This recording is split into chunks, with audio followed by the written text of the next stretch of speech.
So, kumusta mga kanoisy? Welcome back sa ating YouTube channel, Filipino Noisy. So, ngayong araw, another update na naman tayo. Patungkol na naman to sa WPS nating mahal. So, Philippines, US, China. So, So, this video is galing ito kay historiador. So, meron ito pamagat na sa wakas, US Coast Guard kikilos na kontra China, Australia at Pinas magsama-sama.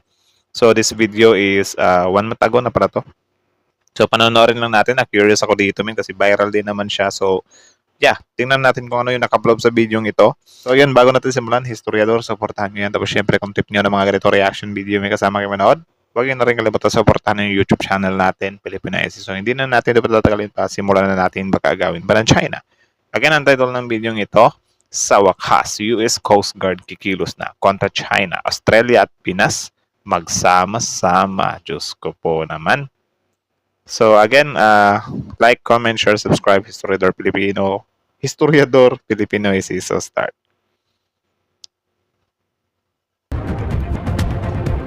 Hindi na nakapagtimpi ang Amerika at sinabing sila na ang haharang sa mga iligal at Nako. agresibong aksyon ng China sa pinag-aagawang teritoryo sa Indo-Pacific. Nako po. Habang ang mga Chinese diplomat ay pinapaalis na sa Pilipinas. Bakit kaya? Wala po talagang naitutulong yung kanilang ambassador at yung embassy staff. Kailangan natin pag-uwi na yung mga yan. Puwersa ng US Na-real talk. Tama din naman yun. Maskin ako, yun din naman yung paningin ko talaga. Anong silbi ng mga Chinese embassy dito kung ayaw naman nilang dapat nga sila yung mag-middle talaga eh. 'Di ba? Sila yung dapat maging mensahero talaga, like pilitin nilang wag maging bias ba, kasi syempre nandito sila sa lupa natin eh.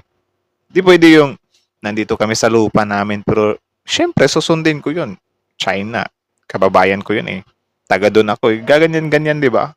Hindi nila tinitingnan yung side din natin. Pilipinas at Australia ay nagsasama-sama sa Indo-Pacific para magpakita ng pagkakaisa sa harap ng mga hamon at banta sa rehiyon.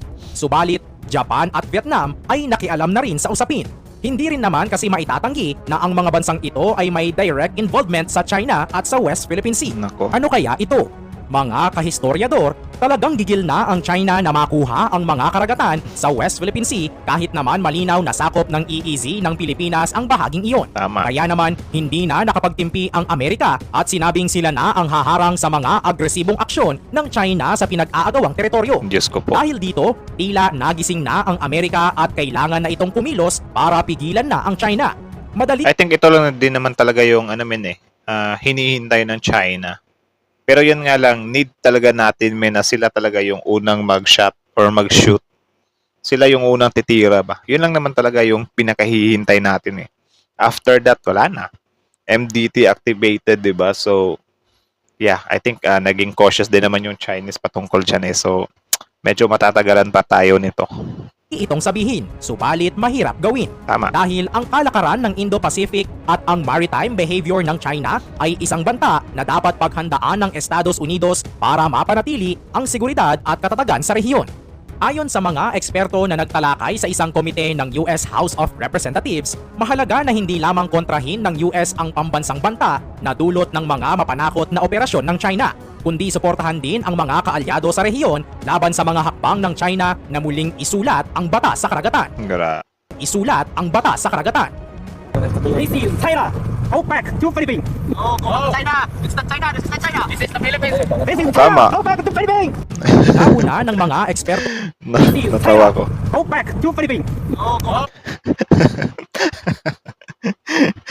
Ano ko yun, talaga, no?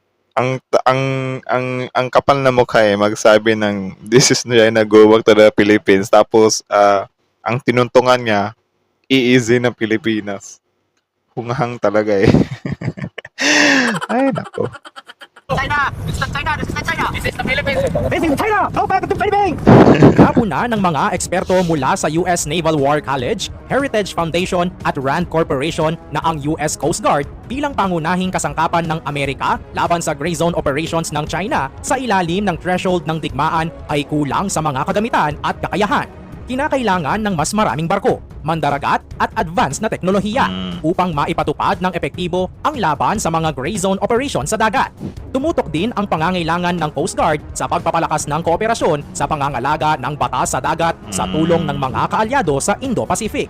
Mahalaga din na tugunan ng US Coast Guard ang kakulangan sa tauhan at sasakyang pandagat na nagdudulot ng kapansanan sa kanilang Tama. operasyon sa Indo-Pacific. Sa harap ng mas maraming pangangailangan sa rehiyon, mahalaga ang agarang hakbang para mapalakas ang kanilang tauhan at kagamitan. Ang mga rekomendasyon mula sa mga eksperto ay nagpapakita Ganito pala sila magplano, oh. 'Di ba? May mga mga blockage ba or blockage na. May mga tawag diyan, positioning. Parang nagba-basketball lang pero sa dagat. ng pangangailangan para sa mga advanced na teknolohiya upang mapalakas ang kakayahan ng Coast Guard sa pagharap sa mga banta mula sa China. Tama. Isa sa mga mungkahi mula sa dating US Navy Captain na si Brent Sadler ng Heritage Foundation ay ang pag-deploy ng non-lethal directed energy device tulad ng active denial system sa mga Coast Guard cutter. Ang teknolohiyang ito ay nagbibigay ng masakit na sensasyon sa target na tao, subalit walang physical harm. Ang potensyal ng laser na ito na pigilan ang mga illegal na fleet ng pangingisda o kontrahin ang mga hakbang ng China sa dagat ay makakatulong upang maprotektahan ang soberanya at interes ng Estados Unidos at mga kaalyado sa rehiyon. Hinahamon Okay naman pala yun Dapat sa atin na lang yan. Dapat talaga mapondohan talaga to ng malaki tong natin depensa natin sa dagat. Para matigil na din itong mga kalokohan ng China. ni Eric Cooper, isang dating opisyal ng US Coast Guard, na paigtingin ng Coast Guard ang kanilang international na maritime law enforcement partnerships sa pagtutok sa mga kontrata sa dagat. Sa pamamagitan ng pagpapalakas ng ugnayan sa iba't ibang bansa sa Pacific Island, maipapakita ng US ang kanilang determinasyon na mapanatili ang seguridad at kahusayan sa maritime law enforcement sa rehiyon. Ang kooperasyon at pagsasanay sa pagitan ng mga bansa ay mahalaga para maiwasan ang maritime aggression ng China at mapanatili ang panuntunan ng batas sa Indo-Pacific. Okay. Mga kahistoryador, ang pagpapalakas ng kakayahan ng US Coast Guard laban sa gray zone operations ng China ay isang mahalagang hakbang upang mapanatili ang seguridad at soberanya sa Indo-Pacific. Malinaw na mahalaga ang pag-upgrade ng kagamitan, kakayahan Tama. at training ng Coast Guard upang maibsan ang mga posibleng banta at mga hakbang ng China sa dagat. Ang Yan naman talaga dapat yung isa talaga sa I think pinagplanuhan naman talaga yan ng Administrasyong Marcos. It's just, process lang din talaga or it takes time. Kasi syempre, unti-unti na din naman tayong may mga na-acquire na. At the same time, yung mga tawag dyan, yung mga drills natin with other countries, like for example, America, ay malaking tulong yun. Chains of ideas ba? tutok sa cyber warfare, pagpapalawak ng surveillance capabilities at pagsasaayos ng maritime law enforcement partnerships ay kritikal upang maprotektahan ang interes at seguridad ng Pilipinas at iba pang kaalyado sa rehiyon laban sa posibleng agresyon ng China. Okay. Mabalik naman tayo sa nauna kong sinabi sa unang bahagi ng ating video. Yun. Labis na ikinagalit ng mga netizens ang nangyari na kinasasangkutan ng ating PCG at CCG, kung saan naputulan ng isang daliri ang ating tauhan. Yan Kaya din naman, maraming mga eksperto ang Well, maging sino naman, kahit ako naman, umalma talaga ako noon Like, grabe na talaga tong mga pinaggagawa nila Kawawa yung mga buhay nating bayani, Like, hindi pa sila nabibigyan agad ng hustisya. Kasi yun nga, yung yung mga damage nga na cost ng China, yung 60 million, ayaw nga nilang bayaran pa 'Di ba? So sad. suggest na paalisin na ang delegado ng China dahil sa pagiging tuso ng mga ito. Isang eksperto sa maritime law ang pumuna sa hindi pagtupad ng Chinese ambassador sa Pilipinas Tama. at ang kanyang staff sa kanilang responsibilidad na mag-promote ng diplomatic affairs.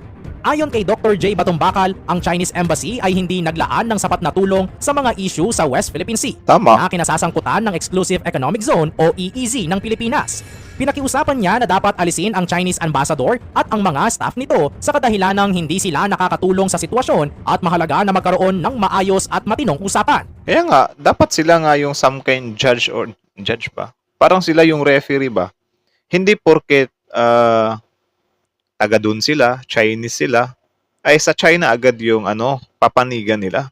Dapat meron silang mga ilalatag ba na, oy, si Jinping, nandito kami sa Pilipinas. Oh, grabe, baka naman pakinggan mo din ng Pilipinas. I-consider mo din naman yung mga gusto niya. Dapat may mga ganun ba? Hindi yung, nakakainis kasi yung, nandito ka sa Pilipinas, tumatapak ka dito, tapos sasabihin mo lang na, ay, hindi, yun na, Chinese. Like, papabor ka sa bansa nyo, kakainis yung ganun. Bagamat may mga nagsasabi rin na ang pagkawala ng hinlalaki ay hindi dapat maging dahilan para sa digmaan, kailangan pa rin mamagitan ni Wang Shilian, ang kasalukuyang embahador ng China sa Pilipinas. Ang BRP Sierra Madre na nasa Ayungin Shoal mula noong 1999 ay nagsisilbing simbolo ng soberanya ng Pilipinas sa nasabing teritoryo. Matapos maganap ang insidente, naglabas agad ng patakaran ang Beijing na no trespassing na nagbibigay kapangyarihan sa China Coast Guard na pigilan ang foreign trespassers sa kanilang pag-aangkin sa Kapal talaga, kahit pinag-aagawan pa, may no trespassing na eh. teritoryo ng hanggang 60 araw. Dito magaling ang China, ang mangharas ng mga maliliit na bansa. Tama. Kaya naman makatwiran lamang ang ginawang hakbang ng ating gobyerno na hilingin ang pagpapaalis ng mga diplomat ng China dahil sa bigong aksyon nito sa West Philippine Sea. Ang National Security Advisor ng Pilipinas ay nanawagan noong Biyernes para sa pagsuspinde sa mga Chinese diplomats dahil sa umano'y leakage ng isang pribadong usapan ng isang Filipino admiral na nagresulta sa pagdami ng alitan sa South China Sea. Nako. Ani Eduardo Anyo, ang embahada ng China sa Maynila ay nagpapakana ng mga kilos na naglalayong maghasik ng pag-aaway at kaguluhan Nako. sa pamamagitan ng disinformation, misinformation at maling impormasyon. Ipinunto niya na ang mga pagkilos na ito ay hindi dapat payagan na magpasa ng walang pagsasara o masidhing parusa. Sa tugon, sinabi ni Lin Jian, tagapagsalita ng Chinese Foreign Ministry, na kinakailangan Ang daming tagapagsalita ng China payagan ang mga diplomat ng China sa Pilipinas na magpatuloy sa kanilang tungkulin. Tinukoy niya ang pangangailangan para sa normal na pagganap ng kanilang responsibilidad at pagtataguyod na itigil ang anumang uri ng provocation o pagpapakalat ng hindi totoo. Sa kasalukuyan, walang agad na tugon mula sa opisina ni Pangulong Ferdinand Marcos Jr. ng Pilipinas at ang Ministry of Foreign Affairs sa kahilingan para sa pahayag o komento hinggil sa issue. Ang dalawang bansa ay nasangkot sa mga matitinding standoff sa South China Sea noong nakaraang taon, kung saan Bigla natahimik si Senator Robin. Or siguro hindi ko lang nakikita yung pagmumukha niya sa social media. lumalabas na may tensyon sa mga teritoryo sa karagatan. Ang Pilipinas, na sinusuportahan ng Estados Unidos at iba pang Japan. mga kaalyado, ay nagpapalakas ng kanilang presensya sa West Philippine Sea. Nagkaroon ng Nice. mga alegasyon mula sa China laban sa Pilipinas ng trespassing at pagtataksil, habang sinisi naman ng Manila ang Beijing sa kanilang umano'y mga kilos ng agresyon at delikadong aksyon sa ating exclusive economic zone. Dapat lang. Mga Dapat naman talaga silang sisihin. Di ba? Nakakakos na sila ng damage eh. Tapos yung yung ambassador nila dito, wala lang, pa-chill-chill lang. kahistoryador, sa kabilang banda, pinagsama ng US at Australia ang kanilang digital solidarity sa Pilipinas Wow. upang mapalakas ang cybersecurity sa Nice. Indo-Pacific. Sa isang kamakailang mataas na pulong, nilahad ni na US Ambassador to the Philippines, Mary Kay Carlson, at Australian counterpart, Hei Kyong-yu, ang kanilang pananaw para sa mas matatag na digital landscape sa rehiyon. Pero bago ako magpatuloy, ano muna ang digital solidarity? Ano yan? Mga kahistoryador, ang konsepto ng digital solidarity ay pinaliwanag ni Carlson bilang pagkakaroon ng ugnayan sa internasyonal na teknolohiya na nakabatay sa demokratikong halaga. Tinukoy niya na mahalaga ang pagtutulungan sa teknolohiya na sumasalamin sa mga pangunahing halaga ng mga bansa. Kasama Okay. na rito ang pamamahala laban sa transnasyonal na krimen at pagpapalakas ng seguridad ng isa't isa. Nice. Sa kabilang banda, ipinahayag ni Yu ng Australia ang kanilang suporta sa Pilipinas sa pagpapalakas ng kakayahan sa cybersecurity at sa pagsunod Salamat din sa Australia.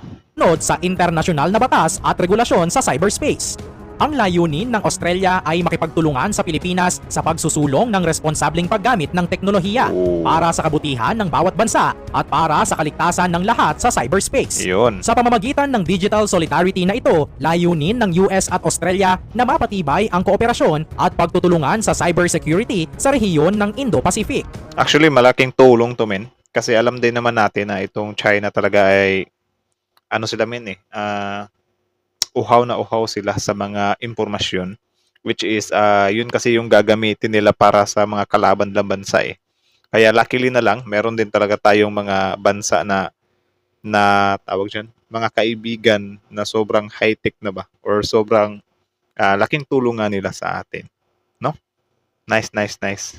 Kaya yung China mas lalong naiinis sa Pilipinas kasi yung mga pumapanig sa atin, mga bigatin din. at alagaan ang interes at seguridad ng bawat kasapi ng komunidad ng mga bansa sa cyber domain. Dapat Sa lang. makatuwid, gusto ng Australia na magtulungan sa Pilipinas sa pagprotekta sa karapatang pantao Yun. at sa pag-uusap sa UN Ad Hoc Committee ukol sa cybercrime. Kasama na rito ang pagtulong sa cyber cooperation para sa ekonomiya at seguridad. Ang mga ambasador ay nagtalakay ng mga pangunahing hakbang para sa pagpapalakas ng cybersecurity sa rehiyon. Okay. Habang ang konsepto ng digital solidarity ay inilahad bilang pagpapahusay ng cyber at digital na kakayahan upang suportahan ang pag-unlad ng mga industriya na gumagamit ng data. Yan.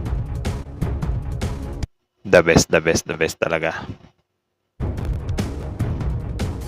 May mga ibang bansa na rin na talagang nakisali sa usapin, tulad ng Japan at Vietnam.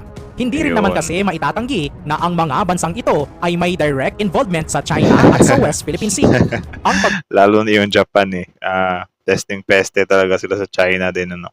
pagpasok ng Japan sa sitwasyon ay nagpapakita ng pagtaas ng kanilang pag-aalala sa mga assertive na aksyon ng China sa South China Sea.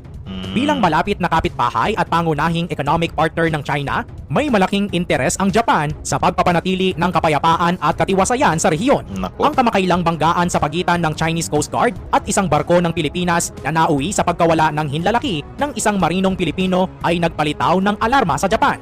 Dahil ito ay nakikita bilang dagdag na pagtaas ng tensyon sa lugar. Tama. Hindi lubos na nakakagulat ang paglahok ng Japan dahil sa kanilang sariling alitan sa teritoryo laban sa China sa East China Sea. Ito talaga yung pagsisisihan talaga to ng China kapag nadulas siya. 'Di ba? Nadulas siya na mag-cause or mag-start siya ng gulo between sa ating Pilipinas. Maraming bansa na binibigyan niya ng pagkakataon na sugurin siya. 'Di ba? For example lang, magde-dare na ngayon yung China na guluhin yung Pilipinas. Of course, mababanggan niya rin yung US. Of course, syempre, dahil may mga friend naman tayo na ibang bansa, pwede natin silang sabihan ba na, oh Japan, it's your time to, sabayin natin to. Total, nandito naman yung US sa amin O, pati yung India din, pati yung Taiwan din. 'Di ba? Kahit gaano pa kalaki yung China, of course, mahihirapan siya kung maraming bansa tayo na makilahok sa tawag dyan, pagpalag sa China.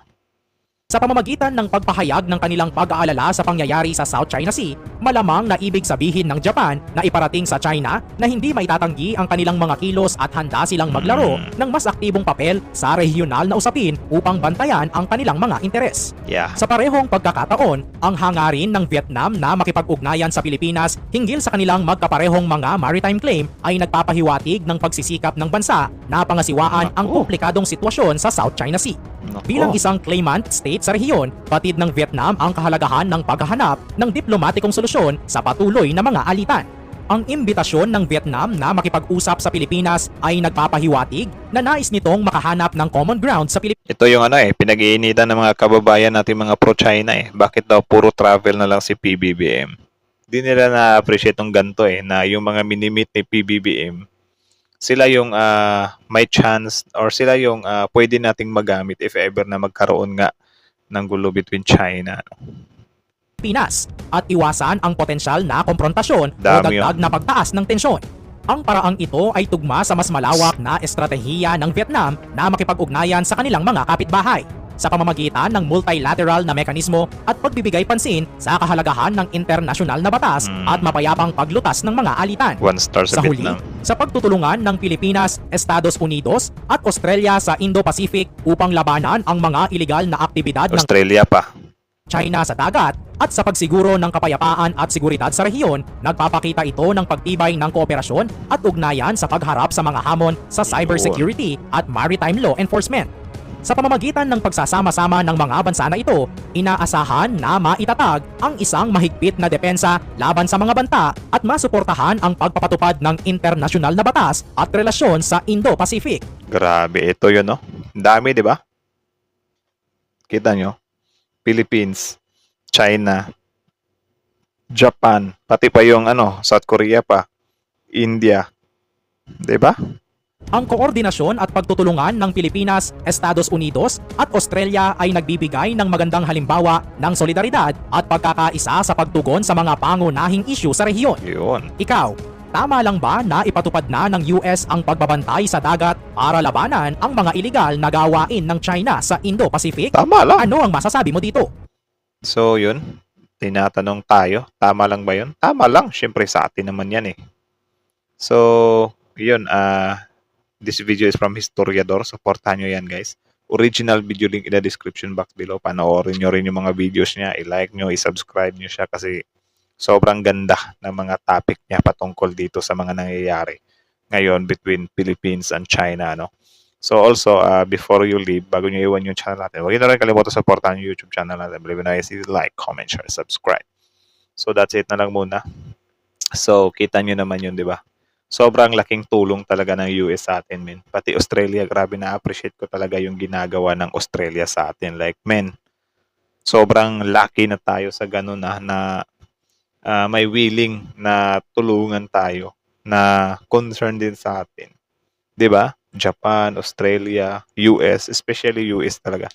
Sobrang laking pasasalamat talaga natin sa US men kasi kung hindi dahil sa kanila, baka wala na.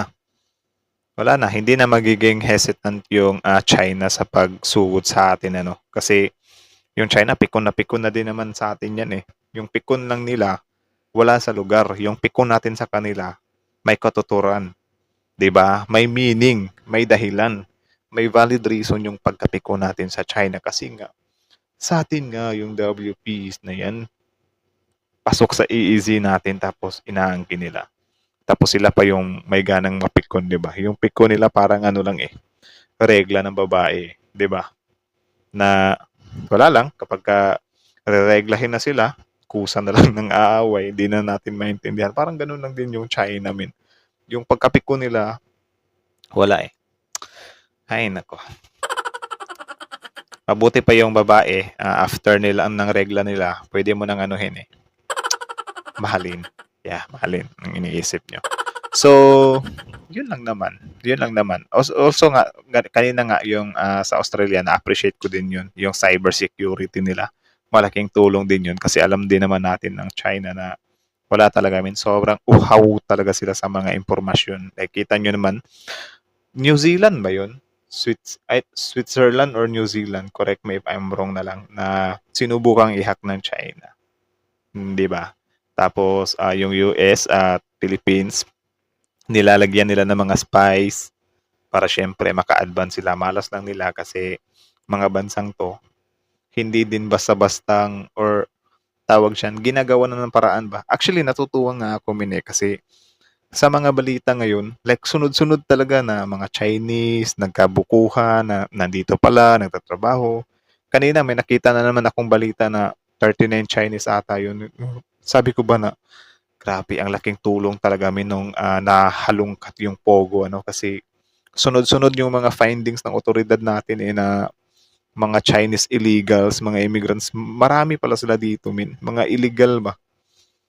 Sobrang goods yun na nahalungkat natin yun at nabuko talaga natin yung mga taong yan kasi hindi natin alam kung ano yung gagawin nila if ever na magkaroon na nga ng gulo between China and Philippines. Wag naman sana. But like that ba na magulat na lang tayo, nandito na pala sa loob yung mga yan. 'Di ba? Dapat in this time, ngayong panahon ngayon, talaga tayo, dapat cautious tayo, maging maingat.